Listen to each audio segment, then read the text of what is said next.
नमस्कार मित्रों, आज की इस वीडियो में हम बात करेंगे सबसे खतरनाक और उग्र साधना के बारे में। यह साधना हर व्यक्ति के बस की बात नहीं।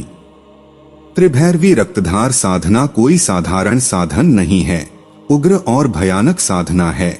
यह साधना वही साधक कर सकता है जो तंत्र मंत्र और काली शक्तियों का स्वामी हो। यह शिव की कृपा हो। यह साधना आम व्यक्तियों के लिए नहीं है, क्योंकि यह साधना साधारण साधक के लिए संभव नहीं, असंभव है। इसका मुख्य कारण यह है कि इस साधना की प्रचंड शक्ति को साधारण साधक सहन नहीं कर सकता, जिसके कारण साधक की जान जाने की भी संभावना हो सकती है। इस वीडियो में आपको एक ऐसी खतरनाक और उग्र रहस्यमय में साधनाओं के बारे में बताने जा रहा हूं, जिसे देखकर आपकी रोंगटे खड़े हो जाएंगा। कभी अपने कल्पना ना की होगी कि ऐसी भी साधना होती है, इतनी भयानक और प्रचंड जो साधक की रूह कांप उठती है। मित्रों, रात की नीरवता में जब ब्रह्मांड भी मौन हो जाता है, जहां ना कोई मंत्र गूंजता है, ना कोई दीप जलता है, बस वहां एक साधक बैठा होता है। त्रिभैरवी रक्तधार साधना एक ऐसी साधना जो देवी को एक रूप में नहीं, 3 भिन्न स्तरों पर जागृत करती है। यह साधना कोई सामान्य पूजन नहीं, यह स्वयं का विसर्जन है, चेतना, दृश्य और आत्मा के स्तर पर। पहला, देवी मानस भैरवी। यह देवी जो साधक की चेतना के गहनतम तल में उतरती है, जहां स्मृतियां धुंधली हो जाती हैं और विचार भी मौन हो जाते हैं, वहां से भैरवी उभरती है। वह तुम्हारे भय, मोह, क्रोध, लोभ हर परत को उधेड़ती है। यह भैरवी बाहर नहीं, अंदर हाहाकार करती है। दूसरी, दृश्य भैरवी। जब साधक के समर्पण की अग्नि प्रज्वलित हो जाती है, जब रक्त की पहली आहुति भूमि पर गिरती है, तब वह प्रकट होती है, यह देवी। साधक के नेत्रों के सामने एक भयंकर, दिव्य, तेजोमयी स्त्री रूप। ना स्वप्न है, ना कल्पना, वह दृश्य रूप में साधक को देखती है और उसकी आंखों में उतर जाती है। तीसरी, सूक्ष्म भैरवी। अंत में जब साधक स्वयं को भूल जाता है, तब भैरवी सूक्ष्म बनकर उसकी आत्मा में प्रवेश करती है। अब साधक साधक नहीं रहता, वह उग्र और तांत्रिक शक्तियों के स्वामी बन जाता है। साधक जो बोले भैरवी बोले, वह जो देखे भैरवी देखे। अब साधक के शरीर में एक नहीं, 3 भैरवियां वास करती हैं। रक्त की धारा का रहस्य। यह रक्त हिंसा का नहीं, वह आत्मबलिदान का प्रतीक है। हर बूंद जो भूमि पर गिरती है, वह एक अहंकार, एक वासना, एक भ्रम का विसर्जन करती है। भैरवियां उसी रक्त में उतरती हैं, क्योंकि वही रक्त अब पवित्र। और साधक स्वयं यज्ञकुंड। आपको मैं एक रहस्यमयी कथा बताने जा रहा हूं, जो साधना करने में आपकी बहुत मदद करेगा। दक्षिण भारत के एक अज्ञात पहाड़ी क्षेत्र में स्थित एक श्मशान, जहां न पक्षी उड़ते थे, न पशु बोलते थे, न अग्नि जली थी वर्षों से। यह वह भूमि थी जहां मृत्यु भी मौन थी। यह कोई साधारण श्मशान नहीं, यह अग्निहीन अरण्य कहलाता था, जहां देवता नहीं, केवल भैरवी का स्पंदन रहता था। अमावस्या की वह रात, जब आकाश में चंद्र की कोई परछाई नहीं थी, सिर्फ तारे और उनके बीच काल का मौन विस्तार। एक ऐसा साधक नाम जिसका वैश्रवण था, साधारण लोग नहीं जानते। वह जन्म से नहीं, चेतना से अघोरी था। वामाचार में दीक्षित, पर स्वार्थी नहीं। वह शक्ति की खोज में नहीं, स्वयं को समर्पण करने आया था। उसने वर्षों साधना की, पर वह अभी तक उस एक साक्षात्कार से वंचित था, जिसमें देवी स्वयं प्रकट होकर साधक को काल के पार ले जाएं। रात्रि का तीसरा प्रहर, वह समय जब स्वप्न और मृत्यु के बीच की रेखा सबसे पतली होती है। यह न समय है, न स्थान, यह एक ब्रह्मशून्य है, जहां साधक स्वयं को मिटाकर देवी को जगाता है। भूमि की शुद्धि। वैश्रवण ने श्मशान की शुष्क काली मिट्टी पर 3 बार जल छिड़का पर यह साधारण जल नहीं था। यह उस पवित्र नदी से लाया गया था जहां 3 बार किसी साधक ने समाधि से पूर्व रक्त बहाया था। उसने मंत्र उच्चारण किया, रुंडमालिन्य स्वाहा।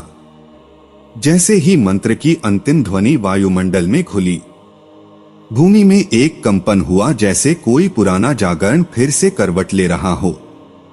त्रिकोण और यंत्र। भूमि पर उसने एक त्रिकोण खींचा, पर ये रेखाएं मात्र आकृति नहीं थीं, ये थीं 3 भैरवियों के द्वार। उत्तर दिशा में मानस भैरवी का यंत्र, जटिल गूढ़ रेखाओं से बना यंत्र जो केवल ध्यान में खुलता है। दक्षिण दिशा में दृश्य भैरवी का यंत्र, जिसमें त्रिनेत्री रूप उभरता था जब साधक रक्त चढ़ाए। पूर्व दिशा में सूक्ष्म भैरवी का यंत्र, जो साधक के हृदय के धड़कनों से संवाद करता था। इन 3 यंत्रों के त्रिकोण के केंद्र में स्वयं वैश्रवण बैठा था। तांत्रिक सामग्री।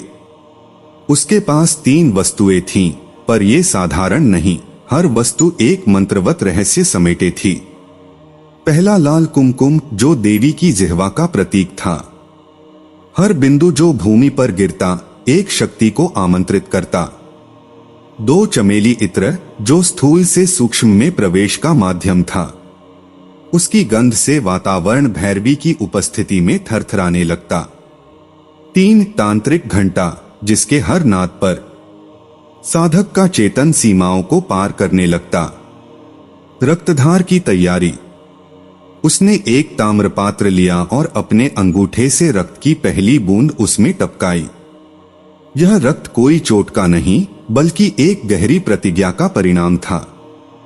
हर बूंद के साथ वह एक मंत्र बोलता गया, स्वहम बलिर्भवतु त्रिभैरव्य नमः। उसने वह विशेष चाकू उठाया। यह चाकू ना कोई अस्त्र था, ना शस्त्र, यह एक ध्यान सिद्ध यंत्र था, जिसका प्रयोग केवल तभी होता है जब साधक स्वयं को समर्पण के अंतिम चरण में पहुंचा दे।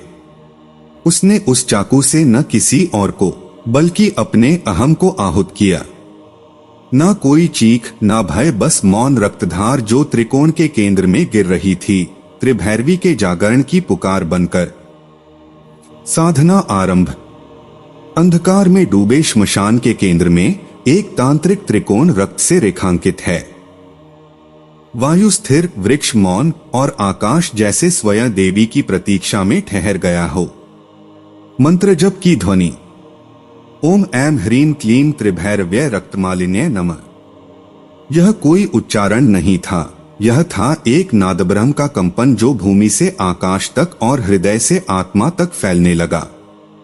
वैश्रवण ने 108 बार यह मंत्र जपा। हर बार वह ताम्रपात्र से रक्त की एक बूंद तीनों यंत्रों पर टपकाता गया। यंत्र लाल हो उठा, वायु में चमेली की गंध तीव्र हो गई और आकाश में एक हल्की सी कंपन होने लगी।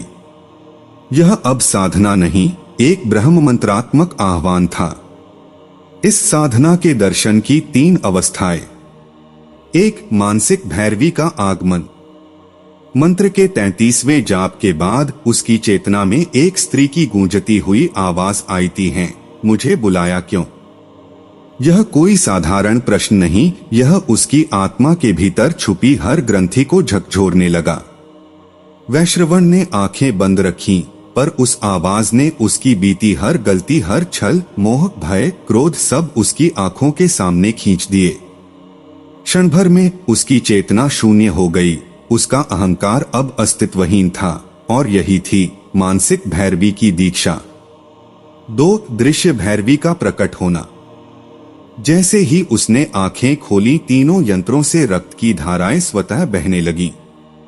पर यह रक्त अस्थिर नहीं था, वह त्रिकोण बनाकर 3 दिशाओं में बह रहा था। उन धाराओं में 3 आकृतियां उठीं। एक काली, जिसकी आंखों में काल था, उग्र और भयानक थी। दूसरा चंद्रमुखी, जिसकी दृष्टि से करुणा टपक रही थी, और तीसरी अग्निमय, जिसकी देह से अग्नि की लपटें उठ रही थीं। वे तीनों बोली, हम वही हैं जिसे तू वर्षों से अपने भीतर छिपाए बैठा है, काम, क्रोध और मोह। देवी बोली, अब तू हमसे ऊपर उठ चुका है, अब हम तेरे रक्षक हैं। क्षण भर के लिए ऐसा प्रतीत हुआ कि भूमि का कंपन, आकाश की बिजली और वायु की धड़कन सभी उस त्रिकोण के इर्द गिर्द थिरक रहे हैं। सूक्ष्म भैरवी की स्थापना। तीनों भैरवियां साधक की ओर बढ़ी, पर वह भयभीत नहीं था। उन्होंने एक एक कर उसके नेत्रों, उसकी वाणी और उसके हृदय में प्रवेश किया। उसकी आंखें अब देवी की दृष्टि थीं, उसकी वाणी अब मंत्रों का स्रोत और उसका हृदय त्रिभैरवी का सिंहासन बन चुका था। अब वैश्रवण कोई साधक नहीं था, वह अब एक चलित तांत्रिक यंत्र था। साधना सिद्धि, शक्ति की प्राप्ति और त्रिभैरवी के अंतिम वचन, जिसमें देवी स्वयं साधक से संवाद करती हैं और उसे उस कार्य के लिए नियुक्त करती हैं जो केवल देवों को ही सौंपा जाता है।